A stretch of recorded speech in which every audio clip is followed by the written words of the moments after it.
আসসালামু আলাইকুম। আবার নতুন একটা ভিডিও নিয়ে আপনাদের সাথে চলে আসলাম। আমি কিন্তু সকালবেলায় আপনাদেরকে বলছিলাম, যখন নীলাচল গিয়েছিলাম তখনই বলছিলাম ওইখান থেকে আমরা অন্য একটা জায়গায় যাচ্ছি। তো দেখেন এখানে আসছি, এখানে এসে হচ্ছে যে আগে খাবারটা অর্ডার দিতে হবে, তারপর আর এখানে হচ্ছে যে প্রসেসিং আছে যে আর্মিদের কাছে হচ্ছে যে আপনি যেখানে যাবেন ওইখানে হচ্ছে যে সব কিছু আপনার দায়িত্ব ওদের উপরে। আপনি ফিরে আসছেন না আসছেন সব কিছু এখানে ভোটার আইডি কার্ডটা সব জমা দিতে হয়। আর দেখেন মনে হচ্ছে যে এভারেস্ট জয় করতে যাচ্ছি, পাহাড় দিয়ে নামতেছি, পাগুলো এত ব্যথা। আসছি রাতে, এসে সকালে নামছে, ওইখান থেকে আবার নীলাচল গেছিলাম, ওইখান থেকে হচ্ছে যে আপনার আবার এখানে আসছি মনে করেন খুব টায়ার্ড আসলে। দেখেন আমার ননদ কি ছোটো ছোটো হেঁটে যাচ্ছে দৌড়ায় দৌড়ায়, আর এখানে সবাই পানি, আর একটু গরমও লাগতেছিল। আমার তো এত ভালো লাগতেছিল কি বলবো আপনাদেরকে। ওরা পানি পেয়ে সবাই নামছে পানিতে, ওরা ভাই বোনেরা নামছে পানিতে। আর তো পিছিটা দেখেন আমার ননদের মেয়েটা, দাদা দেখে খেলে তো হচ্ছে যে পানি পেলে তো কিছুই না, মামা চলো নামি। বাড়িতে গেলেও পুকুরে নামার জন্য ব্যস্ত হয়ে যায়, ওই সাগরে গেলেও ওই রকম করে। আর এখানে দেখেন আদিবাসীদের ঘর, ওদের ঘরগুলো আমার এত পছন্দ হয়েছে। সবাই এখানে এসে ভিডিও করে বা হচ্ছে যে আপনার, আমি আসলে ওরকম পাই নাই, আসলে যাদের সাথে আসছে ওরকম করে ভিডিও করতে গেলে একটু অন্যরকম লাগে। তো এই জন্য ওরকম ভালোভাবে ভিডিও করতে পারে নাই। আমার ভিডিওগুলো একটু কাঁপাকাঁপি বা একটু অন্যরকম ঝাপসা আসছে, আসলে কি বলবো। যাই হোক, আমরা অবশেষে চলে আসলাম এখানে টিকিট কাউন্টারে। আধা ঘন্টা লাগছে হেঁটে এখানে আসতে। আমরা আসছি দেবতা কমে। দেখেন যেখানে সবাই আসার জন্য অনেক, বান্দরবন আসলে এখানে আসবে না তা থেকে হয়। যেমন সেকেন্ড ফুকেত, এখানে এই বান্দরবনের নাম শুনেছিলাম, কখনো যাইনি। আর আমাদের ফুকেতে যাওয়ার কথা ছিল, কিন্তু আমরা ভিসা পাই নাই দেখে আর যেতে পারি নাই, তখন ভিসা বন্ধ করে দিছি ওরা। যাই হোক, পাহাড় আর হচ্ছে সাগর আমার অনেক পছন্দ, সেটা আমার হাজব্যান্ডও জানে। তো সবসময় চেষ্টা করে যে আমাকে এই দুইটা জায়গার মধ্যে নিয়ে যাওয়ার জন্য।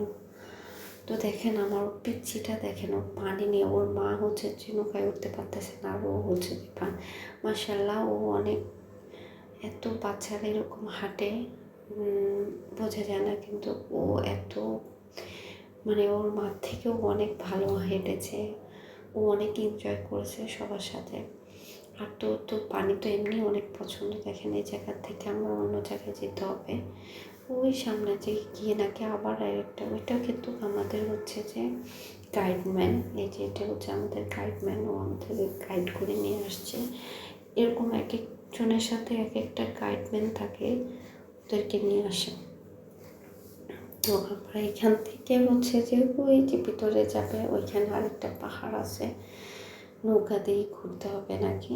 যাই হোক চলে, আসলে মানে পাহাড় মানে আসলে আলাদা একটা জিনিস। সব কিছু মিলিয়ে আল্লাহর সৃষ্টির একটা জিনিস। দেখেন এত সুন্দর পাহাড়, মনে হচ্ছে যে কিসের ভিতরে ঢুকে যাচ্ছি, মনে হচ্ছে যে কোনো কিছু নেই। আর এখানকার পানিগুলো এত ঠান্ডা, কি বলবো। ঝর্নার পানি তো, এই ঝর্ণা দিয়ে পানি, যে পানি পাথর দিয়ে মানে পাহাড় দিয়ে ছুঁয়ে ছুঁয়ে পানিগুলো পড়ে, এখানে নাকি পানিগুলো জমছে, এখান থেকে পানিগুলো জমে যে এত ঠান্ডা, হাত মনে হচ্ছে যে কেটে যাবে এরকম অবস্থা ছিল। আর এত সুন্দর পরিবেশ, মনে হচ্ছে যে আমি প্রকৃতি কখনো যাই নাই, জানি না কেমন, তবে সবার কাছে শুনি যে সেকেন্ড প্রকৃতির মতন এটা দেখতে।